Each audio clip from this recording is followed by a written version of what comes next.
Hey everybody, welcome to another episode of Realtor Rapid Fire, our 5-minute interview series where we are interviewing top agents in the market to find out what's working for them in the hopes that we can help other agents succeed and get better and grow. And no one better in this real estate market in this area to get information, help, and tips from than the one and only Christine Hallman from Scott Realty Group. Christine, thank you as always. Hello. Out and enjoying these games that we play.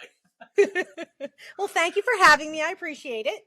Absolutely. So, all right, the 3 questions that we're going to ask today. Question number 1: with the spring, obviously, it's a time for fresh perspectives in business and in the season. And we've been asking agents, what's one new tool or system or strategy that you've implemented this year that is helping you serve your clients better? That's a really hard question because I think one of my answers is I really don't have a particular cookie cutter strategy for every seller, every house, every situation, every buyer. Everything is different. I think we always have to adapt as to what the certain situation is. I think that's why I enjoy my job, because nothing is ever the same. So I think that I take my, my clients very seriously and what their needs are. And I like to think I do whatever it takes in order to get the situation and the outcome that they want. Okay. And that's not really a direct answer, but it's an answer that, hey, we have to do whatever we have to do, and it might not always be the same in every situation. Okay. Well, that being said, so when you're out there, obviously as a real estate agent, developing new relationships, developing new transactions is important, new leads. But also just as important is your relationships. And I'd love for you to kind of share a story of when you turned a transaction into a lasting relationship, and how you made it, special for your particular borrower or buyer seller. Well, I think that I have a lot of situations that turn that way. And I think it's because I provide a lot of personal attention.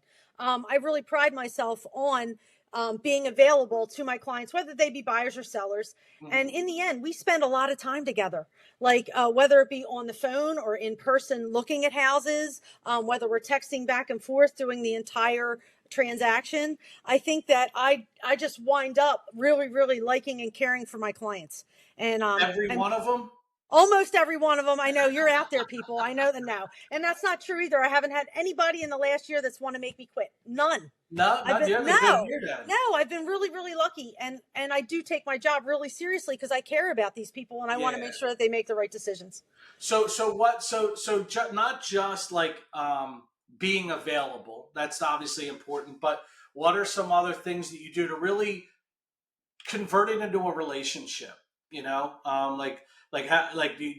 you follow up after? Do you send birthday cards? Like, do you invite them to your house to go out to Absolutely. dinner? Like almost all of that stuff.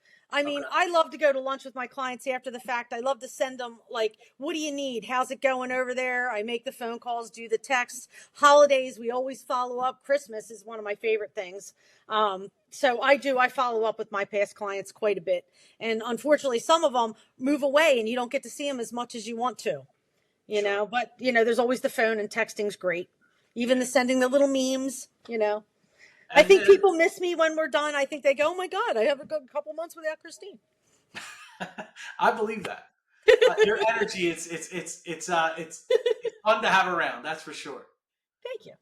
All right. So last question, spring cleaning day in your business. If you were going to treat your business like you had a spring cleaning day, what's one mindset or habit or task that you'd like to just get rid of?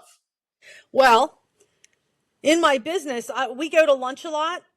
I'd like to get rid of that. I'd like to take a walk instead. Honestly, that. Sorry, that's a great answer. Like, I'd rather instead of us going to lunch and having the big dessert, I'd rather maybe take a walk around Longwood. I'd rather do something, that kind of thing. I'll tell you what. Next time I call you, I'm not going to ask you to go out to lunch. We'll go out and take a walk instead. How's that? Love it. Love it. I Not that I don't love lunch. I love lunch, but I know. Trust me, I know. All right, Christine. Well, thank you very much. Those were awesome, awesome answers. I really appreciate your time as always, and thank you for being so so giving and kind with all of your answers. Well, thanks so much for having me. I appreciate it, and see you soon. Sounds good.